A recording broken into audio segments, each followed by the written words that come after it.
प्रिय मित्रों, नमस्कार। आप सभी का हमारे YouTube चैनल पर स्वागत है। मित्रों, जैसा कि आप लोग जानते हैं, इस समय हम लोग इंडियन ज्योग्राफी यानी भारत का भूगोल जैसे विषयों का अध्ययन कर रहे हैं। उसमें भी हम लोग जो है हमारा जो चल रहा था वो अपवाह तंत्र, ठीक है, ड्रेनेज सिस्टम जो है वाला अध्याय हमारा चल रहा था। उसमें हम लोग जो है सिंधु नदी तंत्र, ठीक है, उसमें भी हम लोग सिंधु नदी तंत्र जैसे टॉपिक जो है अध्ययन कर लिए हैं। अब उसमें हम लोगों को देखना है कि सिंधु नदी की नदी तंत्र की कुछ सहायक नदियां हैं, ठीक है। तो उन सहायक नदियों जैसे आप देखेंगे कि भारत में जो प्रमुख रूप से है, जैसे आप यहाँ झेलम, चिनाब, रावी, ब्यास, सतलज, ठीक है, 5 नदियां हैं जिन्हें हम पंचनद भी कहते हैं। तो उन पंचनद के बारे में मतलब उनका कहाँ से उद्गम होता है और उनकी अपनी क्या विशेषताएं हैं, जैसे आप देखेंगे कि तमाम उस पे डैम बनाए गए हैं और जो है तमाम परियोजनाएं स्थापित की गई है। तो हम उसको थोड़ा शॉर्टकट में करके देख लेते हैं, ठीक है। तो आइए हम लोग जो है हमारा जो अध्याय चल रहा था, हमारा अध्याय तो वही है, अपवाह तंत्र।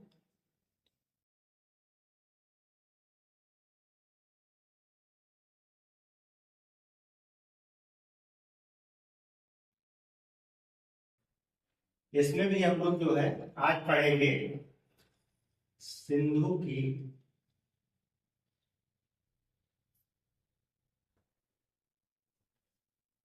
सहायक नदियां।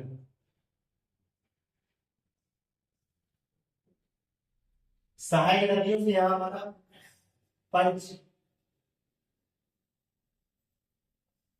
ठीक है, पंचनद। प्रमुख रूप से हम यहाँ पंचनदों की बात करेंगे। पंच नद का मतलब ये हुआ कि 5 नदियां, जैसे आप देखेंगे कि झेलम, चिनाब, रावी, ब्यास और सतलज, ठीक है।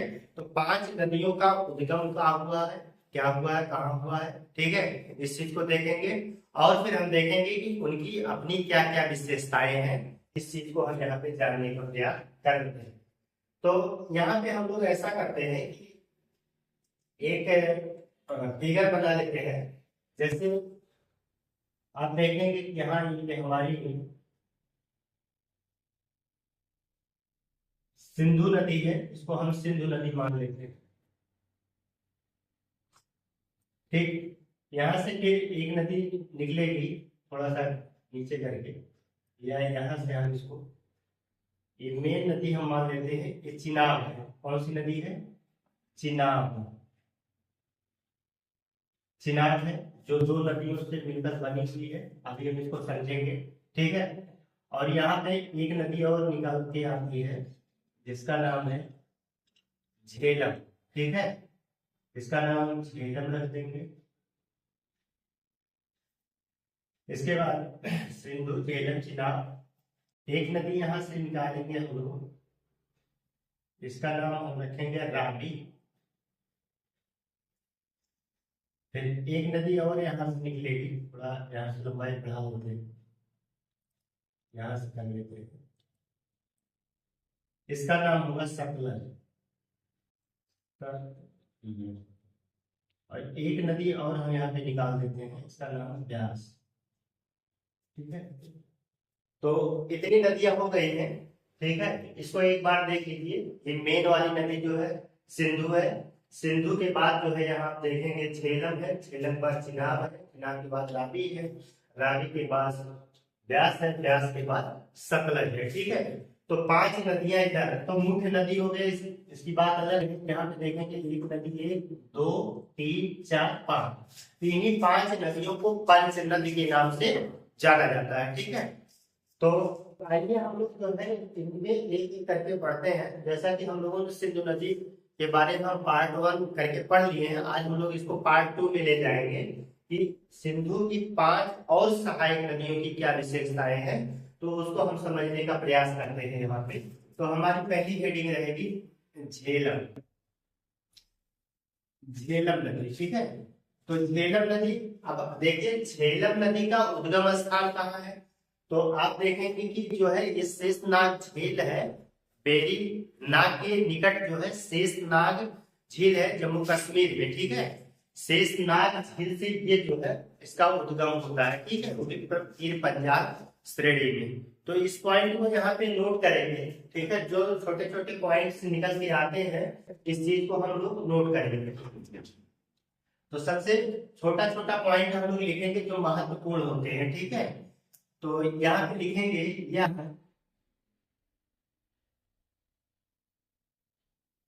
पीर पंजाल श्रेणी में बेरीनाग के निकट शेषनाग झील से निकलती है।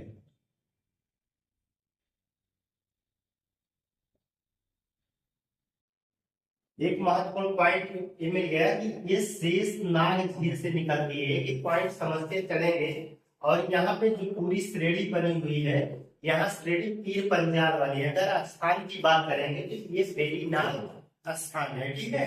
इस चीज को आप लोग कंफर्म हो लीजिएगा, ठीक है।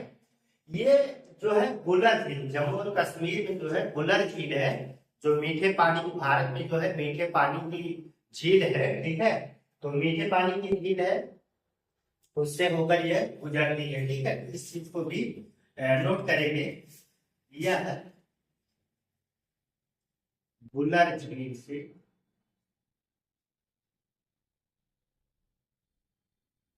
होकर निकलती है। निकलती है कि मतलब बुलर झील से होकर गुजरती है, ऐसा लिखिए, ज्यादा सटीक रहेगा। मतलब बुलर झील में जो है ये अपना मुहाना बनाती है, ठीक है।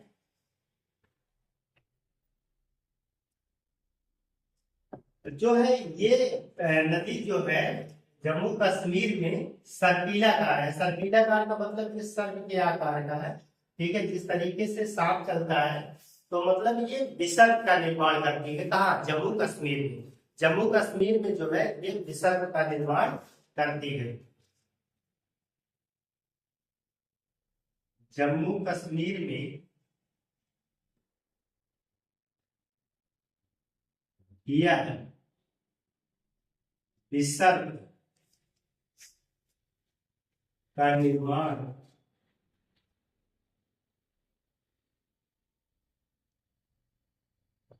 करती है, ठीक है।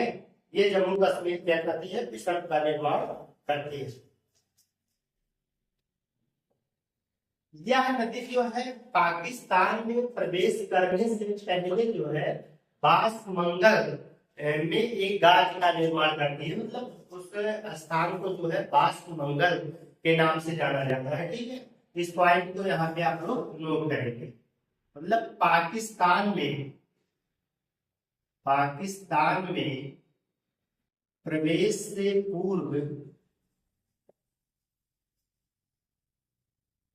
पाकिस्तान में प्रवेश से पूर्व बासमंगल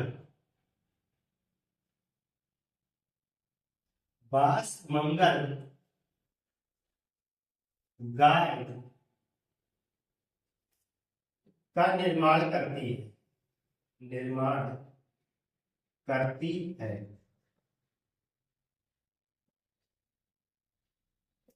ठीक है।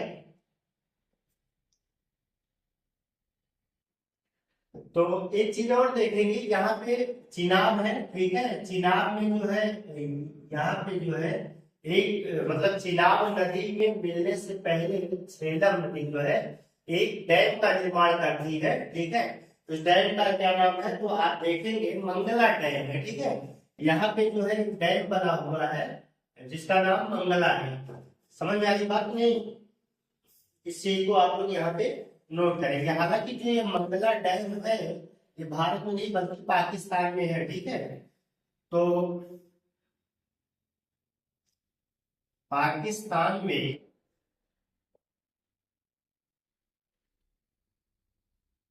चिनाब में मिलने से पहले किया है।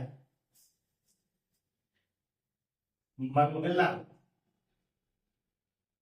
डैम,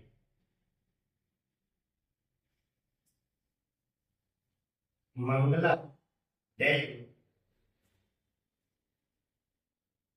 यहाँ इस पर, पहले इस पर मंगला डैम बना हुआ है। ठीक है, इस चीज को आप लोग जानते रहिएगा। एक महत्वपूर्ण बात इसमें और आप लोगों को लिखना है, तुलबुल और उरी परियोजनाएं जो है इसी नदी पर स्थापित है। बहुत इंपॉर्टेंट लाइन है, इसको आप लोग इसके यहाँ नोट कर लीजिएगा। तुलबुल और उरी परियोजनाएं, पूरी परियोजना इसी नदी पर, इसमें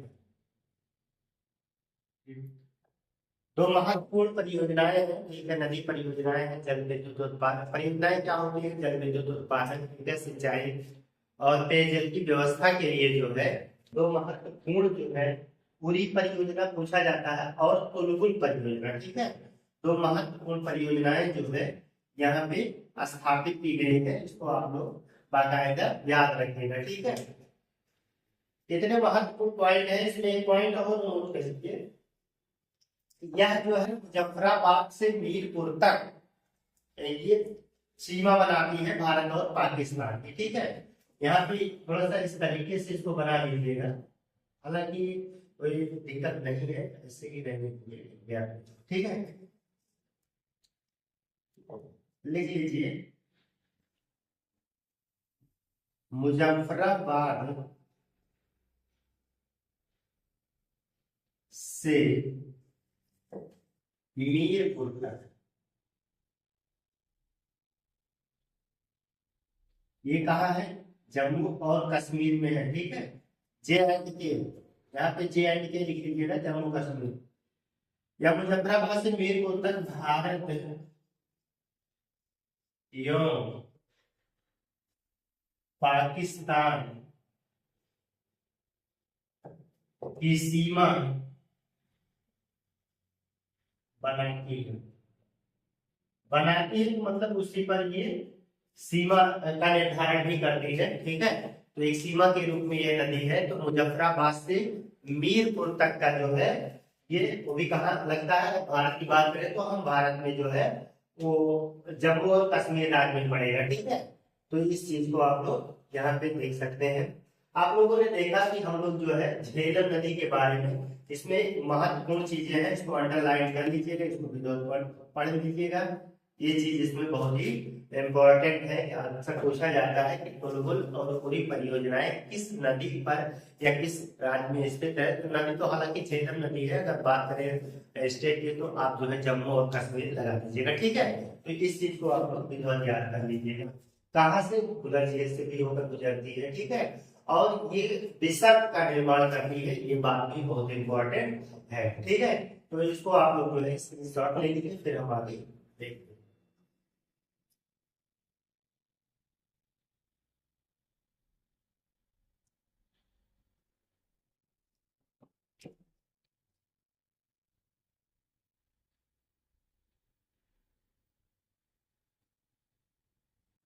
इसके बाद हम लोग देखेंगे दूसरा हमारा है चिनाब।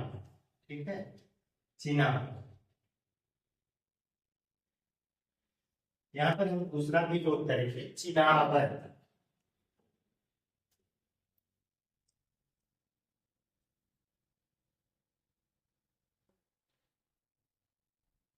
चिनाब की क्या सबसे बड़ी विशेषता है, जो प्रश्न आपसे पूछा जा सकता है कि सिंधु की सबसे बड़ी सहायक, सबसे लंबी सहायक नदी कौन सी है, तो चिनाब है। इन पंच नदों में जो है सबसे लंबी नदी जो है कौन सी है, चिनाब है। चिनाब में सारी नदियां आपको मिल रही है, फिर चिनाब यहाँ तक पूरा चिनाब आता है, फिर वो जाकर के सिंधु से जो आप देखें बाएं तट से मिलती है। ठीक है, ये भी ध्यान रखें, बाएं तट से सिंधु से चिनाब सभी 4 नदियां और बचती ना, चारों का जल लेकर के जो है इधर को पहुंचती है। ठीक है, अभी ये भी आपको ध्यान रखना होगा कि चिनाब, यहाँ पे मैप बना दिया, मैप को आप लोग जो है इसको बना लीजिएगा, क्योंकि ये भी पूछा जा सकता है कि चिनाब की झेलम दाएं से बाएं से किस तरफ से मिल रही है, रावी किस तरफ से मिल रही है। ठीक है, इस चीज को भी आप लोगों को पता होना चाहिए ना ये चीजें, तो इसलिए इसको भी आप लोग नोट कर लीजिएगा, कहीं बना लीजिएगा। ठीक है, तो सबसे लंबी सहायक नदी है, सबसे बड़ी सहायक नदी यह है सिंधु की सबसे बड़ी सहायक नदी है, सहायक नदी। बहुत इंपॉर्टेंट बात है, ये सिंधु की सबसे बड़ी या लंबी। ठीक है, यहाँ बड़ी से मतलब हमारा लंबाई से है, सबसे ज्यादा लंबी है इनकी सहायक नदियों में। ठीक है, सबसे लंबी यही है, इसको इतना आप लोग याद रखेंगे। ठीक है, अब जो है इसकी दूसरी विशेषता इस नदी की क्या होती है कि जो चिनाब नदी है, इसका उद्गम कहाँ होता है, तो इसका उद्गम जो है बारालाचाला दर्रा है। ठीक है, कहाँ है बारालाचाला दर्रा, तो आप कहिएगा हिमाचल प्रदेश में बारालाचाला दर्रा है। ठीक है, तो बारालाचाला दर्रे के दोनों तरफ से चंद्र और भागा नाम से 2 नदियां निकलती हैं। ठीक है, यहाँ पे देखिए बनाए हैं, यहाँ पे 2 बनाए हैं, इसको हम चंद्र कह देंगे, इसको भागा कह देंगे। ठीक है, 2 नदियां हैं, बारालाचा और गंगा है। यहाँ पे जो है केलांग है, केलांग। ठीक है, क्या नाम है, केलांग है। और केलांग में जो स्थान है, इस स्थान का नाम है तांडी। कौन सा स्थान है, तो आप कहिए तांडी। तांडी नामक स्थान पे इन दोनों चंद्र और भागा नदियों का मिलन हो जाता है, उसके पास इसे चिनाब नदी के नाम से जाना जाता है। इस चीज को आप लोग जानते रहिएगा। ठीक है, तो इस पॉइंट को यहाँ पे नोट करेंगे, यह बारालाचाला लाचाला। ठीक है, बारालाचाला दर्रे से चंद्र और भागा नदी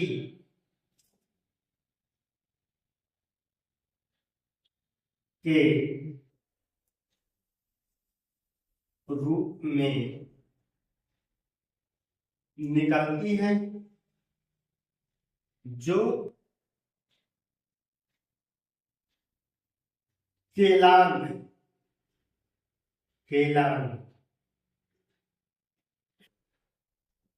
कहाँ है, हिमाचल प्रदेश के है, हिमाचल प्रदेश। जो केलांग के निकट तांडी में मिलन के पश्चात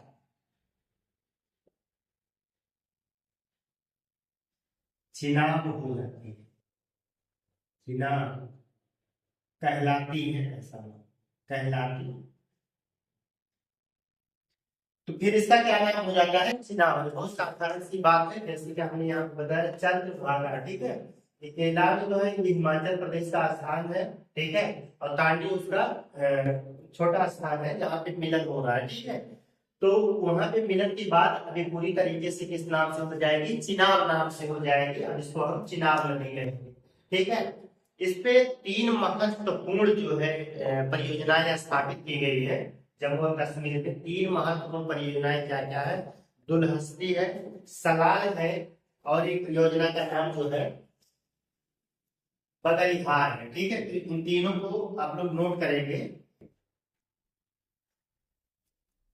बगलिहार, बगलिहार, दुलहस्ती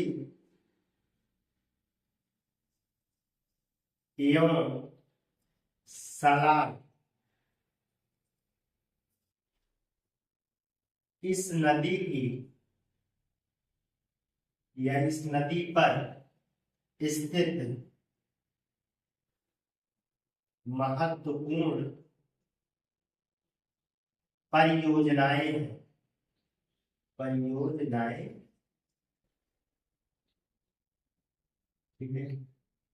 महत्वपूर्ण परियोजना, 3 परियोजनाओं को आपको इसमें याद रखना पड़ेगा। ठीक है, एक सलाल है, उलहस्ती है और बदरियार। पूछा जाता है कि बदरियार परियोजना ये सुमेलित करने के लिए आ जाएगा, आपसे सुमेलित करने के लिए आगे नदी का नाम दे देगा, ये जो है परियोजनाओं के नाम दे देगा, तो आपको इससे जो है सुमेलित करना होगा। तो हम समझते हैं कि आपको ये बात समझ में आ गई होगी। इसका आप लोग स्क्रीनशॉट ले लीजिए, फिर हम आगे देखते हैं राबी के बारे में।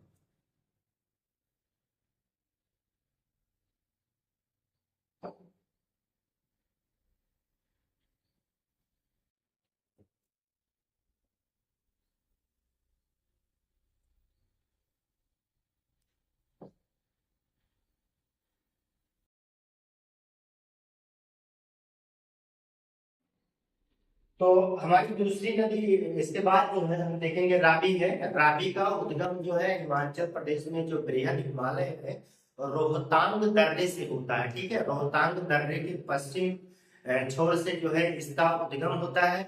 ठीक है, ये सराय है, सराय में जो है ये जाकर के चिनाब नदी से मिलती है, पाकिस्तान में है। सराय सिंधु स्थान का नाम है, वहां पे जाके मिल जाती है, इस बात को याद रखिएगा। और थीन और चमेरा, थीन का मतलब रणजीत सागर, दो महत्वपूर्ण परियोजनाएं इस नदी पर स्थापित की गई है। ठीक है, तो आइए हम लोग जो है इसको देख लेते हैं। तो रावी, रावी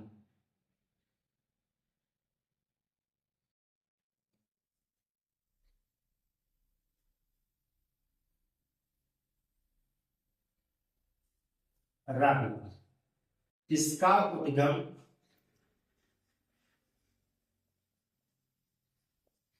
इसका उद्गम आप देखेंगे कहां से हुआ है, तो आप कह दीजिएगा इसका उद्गम बृहद हिमालय,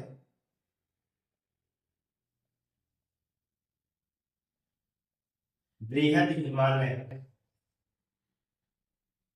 रोहतांग दर्रा,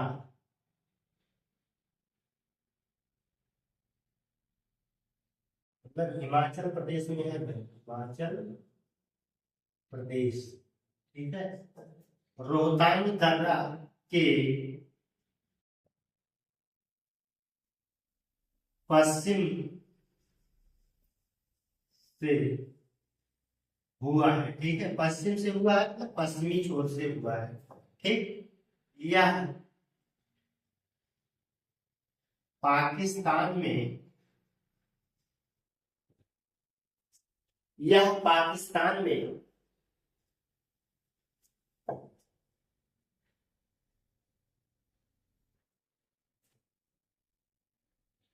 यह पाकिस्तान में सराय सिंध के पास चिनाब से मिलती है।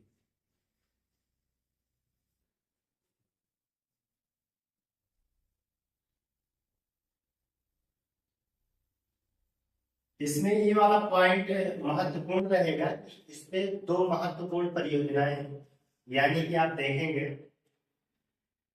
चमेरा, चमेरा और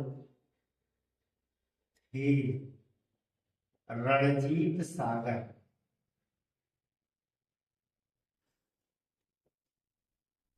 चमेरा और थीन परियोजना इसी पर है।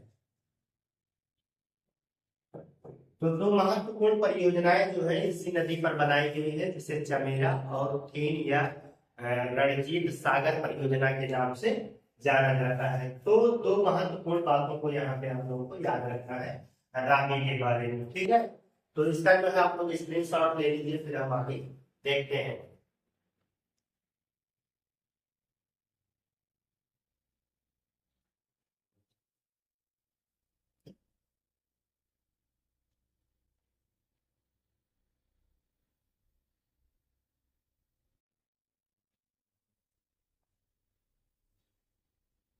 इसके बाद हम लोग बात करेंगे,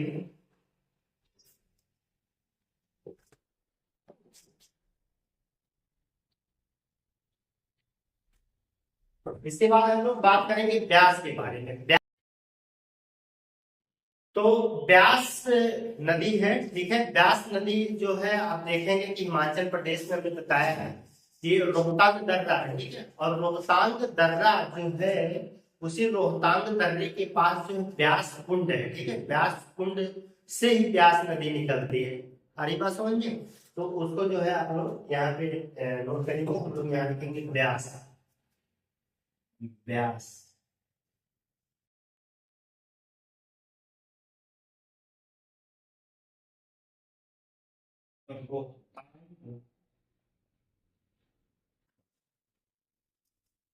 दर्रा के पास ब्यास कुंड से निकलती यह नदी ब्यास कुंड से निकलती है। एक पॉइंट ये हो गया। इसमें जो है ब्यास नदी पर जो है आप देखेंगे यहाँ पे सॉरी यहाँ पे आके बना हुआ है हरिके। हरिके नामक स्थान पर जो है पंजाब में पड़ेगा। हरिके नामक स्थान पर सतलज नदी से जो है ये मिल जाती है, ठीक है। तो फिर इसके बाद जब यहाँ हरिके नामक स्थान से मिल जाती है, सॉरी यहाँ पे एक जो है बांध बनाया गया है, पीछे आप देखेंगे हरिके बैराज, ठीक है। बैराज बन गया है जहाँ से इंदिरा इंदिरा जो है नहर निकाली गई है, ठीक है। इंदिरा नहर निकाली गई है इससे। तो इस पॉइंट को यहाँ पे आप लोग नोट करेंगे। यह सतलज से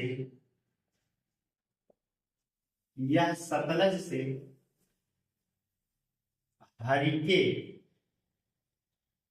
हरिके नामक स्थान पर मिल जाती, ठीक है। ये जो है आपका हरिके नामक स्थान पंजाब में है, इसको कहीं नोट कर लेंगे आप लोग, पंजाब में है। हरिके नामक स्थान पे क्या करती है, ये मिल जाती है।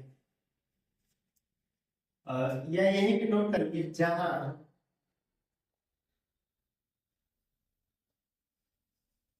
हरिके बैराज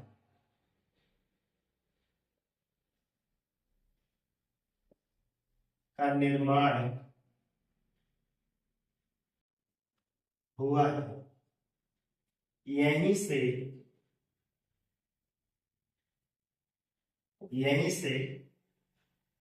इंदिरा नहर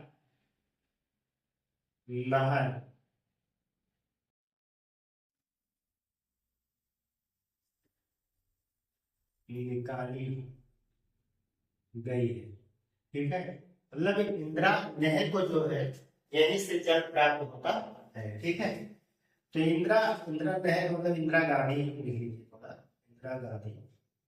इंदिरा गांधी नहर जो है यहीं से निकाली गई है।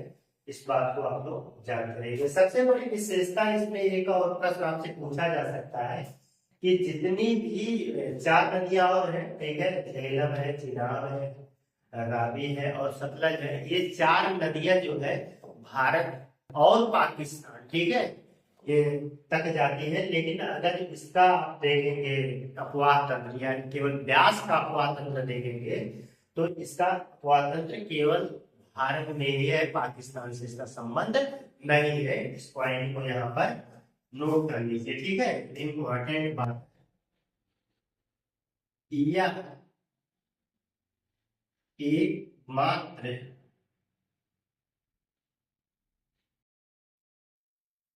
नदी जिसका अपवाह तंत्र केवल भारत में है, ठीक है। या तो मतलब ऐसा नहीं है कि आप लोग मतलब समझ जाइएगा कि जितनी भी भारत में नदियां हैं उनका केवल अपवाह तंत्र, मैं पंच नदों की बात कर रहा हूँ, ठीक है। पंच नदों में से एक नदी ऐसी है, ठीक है। 4 नदियां, देखिए झेलम, चिनाब, रावी और सतलज, 4 ऐसी नदियां हैं जिनका जो भारत और पाकिस्तान दोनों में बहती है, ठीक है। लेकिन केवल ब्यास एक ऐसी नदी है जो केवल और केवल भारत में बहती है, यानी यहाँ की बैराग में मिल जाती है। ठीक है, यहाँ पे इसके बाद जो है ये चिनाब में सॉरी सतलज नदी में ये यहाँ पे मिल जाती है। तो इतनी पॉइंट जो है इसके बारे में आप लोगों ने देखा, इसको आप लोग नोट कर सकते हैं। ठीक है, इसके बाद हम लोग सतलज के बारे में इसका स्क्रीनशॉट ले लीजिए आप लोग।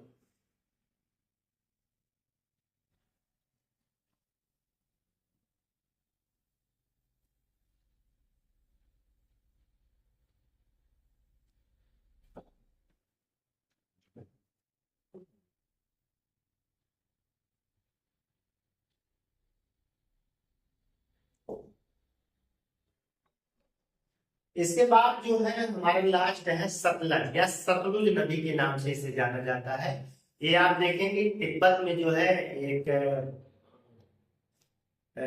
तिब्बत में इसका उद्गम होता है। उस स्थान का नाम जो है आप देखेंगे रोहतांग सिपकीला करता है। ठीक है, आप देखेंगे कि तिब्बत में सिपकीला करने से जो है ये भारत में प्रवेश करती है। और भी तिब्बत में आप देखेंगे एक राक्षस काल या राक्षस काल है, वहीं से जो है ये उद्गमित होता है। ठीक है, फिर जो है इसमें आप आगे आएंगे देखेंगे कि पंजाब में जो है पंजाब, हरियाणा, ठीक है, हिमाचल प्रदेश, ठीक है, तो यहाँ पे जो है हल्के बैराज जो है हल्के बैराज, ठीक है, यहाँ पर जो है इसको बात बनाया गया है कि एक हीरा सॉरी क्या बोलते हैं उसको, भाखड़ा नांगल। ठीक है, भाखड़ा नांगल परियोजनाएं इसी पर स्थापित की गई है, जो भारत की बहुत महत्वपूर्ण परियोजना है।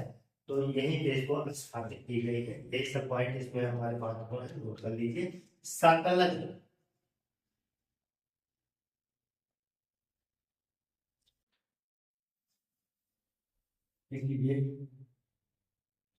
यह तिब्बत तिब्बत में राक्षसकाल या राक्षसकाल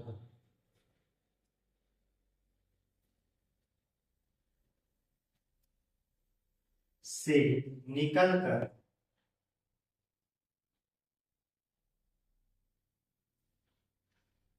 निकलकर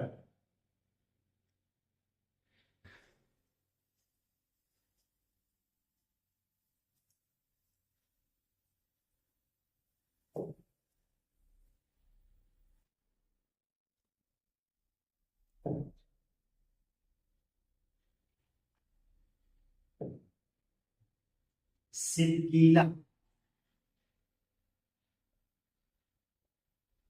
दर्रे से भारत में प्रवेश करती है।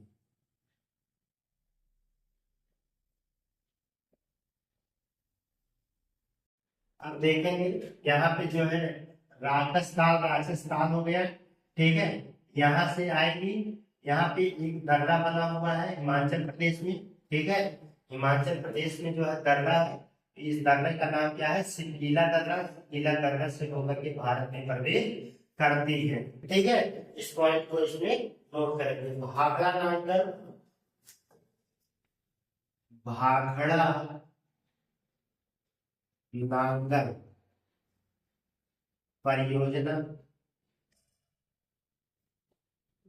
हल्के बैराग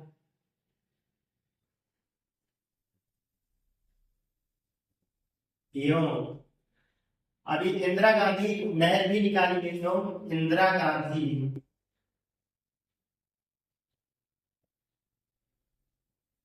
नहर इसी से निकाली गई है और भाखड़ा नांगल परियोजना इसी पर स्थापित की गई है। ठीक है, इस बात को आप लोग समझ रहे हो। तो जो महत्वपूर्ण चीजें थी हम लोगों ने देख लिया है। ठीक है, तो दो तीन बातें कहाँ से निकलती हैं, ठीक है, कहाँ मिलती है, तो यहाँ पे हमने इसको देखा। तो मित्रों आज आप लोगों ने देखा कि जो पंच नद है, यानी कि पंजाब जिसे कहा है पंजाब, 5 नदियों के मिलने से पंजाब, ठीक है। पंच आप, ठीक है। 5 नदियों का पानी जो है वो पंजाब के नाम से प्रसिद्ध हुआ, जिसका एक अंश भारत में है, दूसरा पाकिस्तान में है, ठीक है। तो इन्हीं क्षेत्रों का भी उपजाऊ क्षेत्र है, तो इन्हीं की वजह से इसका नाम पंजाब भी पड़ा है। तो 5 नदियों का यहाँ पर क्षेत्र है, इसीलिए इसको पंजाब कहा गया, ठीक है। तो पंचनद के बारे में आज आप लोगों ने देखा, हम लोगों ने इसको बहुत बढ़िया से समझा। हम लोग मिलते हैं एक नए बेहतर क्लास के साथ, तब तक के लिए धन्यवाद।